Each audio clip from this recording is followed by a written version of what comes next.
It's the $75 million that the WNBA players gave up 16% for. Where did that money go, Abe? That would be my question, because your point is valid, but where is the 16%? Because if I'm correctly, if they did this raise, then basically they gave up a percentage of equity to market the WNBA, to build up the WNBA to be diluted or being in a CBA agreement. Consider this. The WNBA is at last becoming popular. Sophie Cunningham responds, "Thanks, but no. Roast beef is what I'm rolling with." In the meantime, nobody anticipated the billion-dollar product that Nike had been working on. What distinguishes Arby's from Nike? This is a plot twist rather than merely a sponsorship. And welcome to the actual game, friend. If you thought the drama was on the court, let's explore the insanity. Arby's has a new spokeswoman, and it just so happens to be Sophie Cunningham. Yeah, that's right. She is now on the Arby's payroll, is what is happening. And maybe Arby's is going to snap back to relevance now. Here she is in the new shirt that we saw her in this weekend. Hot girls eat Arby's. Sizes small and large have already sold out on the Arby's web. With her eyes wide open and her chin likely still hurting from the last unintentional elbow that just so happened to connect at full speed, Caitlin Clark enters every game. She isn't even somewhat naive. She is fully aware of the rules governing the game's play and officiating. As a spoiler alert, those two aren't always interchangeable. Even yet, she continues to make three-pointers with lightning-fast accuracy while navigating a basketball equivalent of a WWE cage match in which the referees are either emotionally unavailable, blind, or asleep. Arby's, they have the meats, now has Indiana star Sophie Cunningham's Hot Girls Eat Arby's t-shirts. Sold out, by the way. Sponsored by them, by the way. Whew. Broke the internet on this one. Let's be honest. With the exception of Caitlin, the regulations are more like guidelines.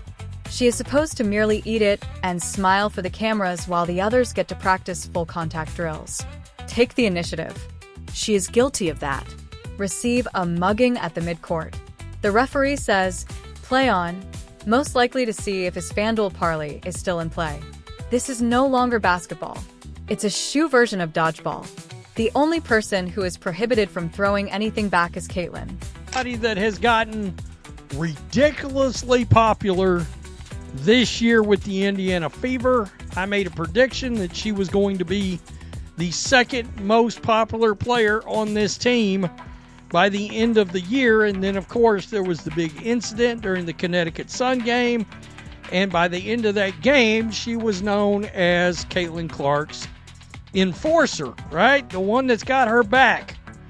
At times, it feels like the only one that's got her back. Nevertheless, she remains. She does more than simply remain. She rules. Because the secret is right here. She is aware that this window is temporary. She is not counting on an enchanted justice committee to improve the officiating. No fairy deity referee is ever going to blow a whistle and say, "I'm sorry, let's tidy up this." She is taking advantage of every chance, every headline, every brand agreement, and every applause that isn't tinged with passive-aggressive bitterness. Clark is driving the WNBA insane. It's to the point that she may need to step away from the WNBA, have a billionaire come in that has the money to prove a point, and say, "Caitlin, I'll pay you $50 million just to see if the WNBA can make it without you. Let's go create a complete different league," and expose the hell out of the WNBA just to embarrass this Angel Reese girl that Jameel Hill just said she could go down as a Michael Jordan of WNBA. Yeah. And when She is aware that the league's collective shoulder check isn't going anywhere and that time is running out. She is therefore making the most of every time she can. And for good reason. Let's stop acting as though the cheap shots are inconspicuous. In ice hockey, we've observed less combative conduct. One day, people are being called for blatant incompetence, and the next day, Clark is being treated like she owes someone money, while the officials are out there penning verses about the essence of the game. Which spirit? An angry poltergeist. The double standard is so blatant that it might be eligible for a business partnership with Clarendon. Despite this, she continues to set records while her defenders hang from her like ornamental scarves. Oh, and the sound. She complains too much, according to the commenter. Correct? Because asking for basic bodily protection is the epitome of poor sportsmanship. Imagine Steph Curry being advised to toughen himself after being pounded with bodies during a quick break. Wait, please. That is impossible to imagine, as it would never occur. However, when it comes to Caitlyn, character development takes over. It's getting used to things. The league is physically demanding. No, there's targeted chaos mixed with a shrug. That has led to a lot of opportunities. By the way, she had a little bit of a down game yesterday against the Sky, but prior to that, for the last couple weeks, Sophie Cunningham had been balling out on the basketball court ever since she started getting put in to the starting lineup. So we got a couple of different things that have emerged when it comes to Sophie. Number one, let's start with what happened yesterday, because she has gone viral, all right? She's gone viral over hot girls eat Arby. Nevertheless, she is grinning in post-game interviews as if she had just survived a 4-act gladiator reenactment, signing sponsorship deals, shattering attendance records, and drawing attention from even her detractors. Because even those who detest know the truth in their hearts. This summer, she is the reason that half of the nation is aware that the WNBA exists. You have two options: try to body slam it out of existence or market it. Her three-point shot has greater aim than the majority of her defenders, so good luck with the latter. She is creating rather than merely surviving. Caitlyn is out here using her offhand to play four-dimensional chess while getting pounded in the ribs as others are playing checkers. Additionally, platform is just as important as points. Every missed call becomes a headline.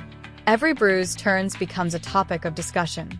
Her limping off the court at the end of every game turns into another viral video that makes the league cringe.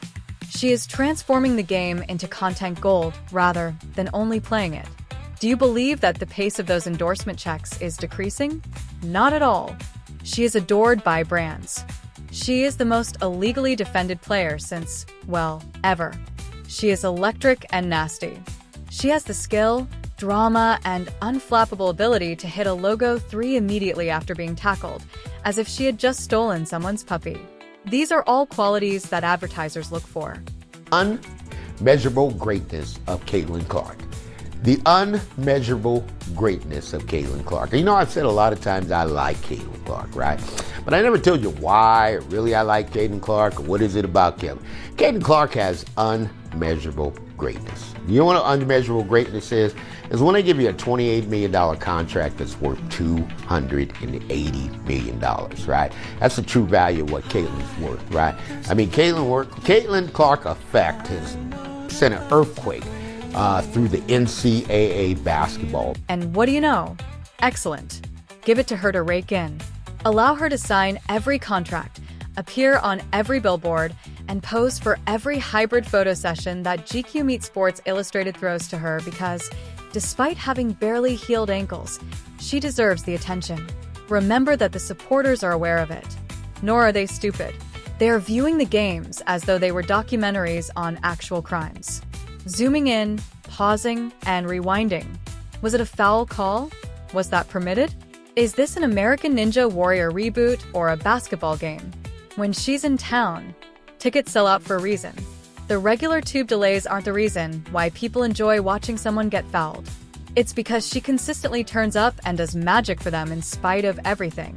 That's the part that makes everyone go completely crazy because Caitlin Clark isn't out there giving inspirational teed lectures in between quarters, doesn't want the drama, and doesn't want for attention. All she wants to do is play ball. That's all. The agenda is that. No coded communications, no secret handshakes. She will routinely score 30 points while being triple-teamed by players who have abruptly forgotten that basketball is not a full-contact sport if you just give her the ball and turn off the noise. Yeah, talking about Caitlin Clark. Oh, okay. The WNBA player who deserves a max contract. She worth more than the league by herself. The best WNBA player. And what occurs when someone is incredibly skilled at something they just want to play? The others get into a frenzy. Coaches begin plotting as if they were organizing a prison vacation. Players get a bizarre case of Clarkies, a disorder in which basic principles are abandoned and defense becomes desperate. Whole social media feeds burst into opinions ranging from praising her to explaining why she is the reason civilization is dying. All because she is incredibly skilled at something she shouldn't be this good at yet. The problem is that this isn't a sudden phenomenon. This was hardly an unexpected development. It wasn't as though Caitlin Clark suddenly became a household name. The number. Her parents played a significant role in the construction, shaping, and refinement of this. You need look no farther than the people who raised number 22 if you want to discuss class acts. A diva was not raised by them. They didn't bring up a person who thinks everyone will bow down. They brought up a baller with the poise of someone who has been here 10 years longer than she has, and the vision of a chess master. She brings not only skill but also values, respect, hard work, accountability, and a passion for the game with her every time she enters an arena, whether she is jogging to the bench for a timeout or draining threes. And those happy tears are deserved. So her rookie contract is for 4 years, just under $340,000. From the entrepreneurship perspective, last year she made over $3 million as a collegiate athlete. In sponsorship, right? NIL. And so this makes me think about the fact that there are a lot of people building brands and influence online, and they don't all aspire to be owners of companies, but they do desire to work for organizations and leaders. But what I see when I see those numbers, I see failed leadership of the WNBA. That's what I think. Yeah, and you're talking about her income? Yeah. Yeah, like they couldn't even get her above $500,000. You can't help but applaud her loudly, passionately, and yes, occasionally with tears when she is that committed, that modest, and that completely focused, even when everyone else around her loses their collective mind. Because Double C is good at being herself in addition to being amazing at basketball. No fake I'm come to show you all that your monologue is incorrect.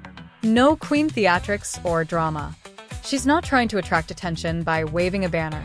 She arrives, puts on her shoes, and transforms hardwood into reels of highlights. That's all. The show is that. She is essentially a talking, walking answer key to a test that the other players in the league are still attempting to decipher. She is more mature than her years, not only because she understands how to execute an offense with extreme accuracy. She wears everything like it's part of the uniform because she recognizes the platform, the pressure, and the duty. Just an unwavering focus that says, I'm here to hoop, and maybe steal your soul with a behind-the-back dime while sliding out of bounds.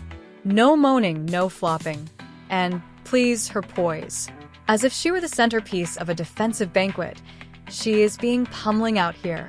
No ejections, no Instagram tear, and the worst you'll witness is an eye roll or a courteous exchange with the official who seems to have lost his whistle and possibly his spectacles.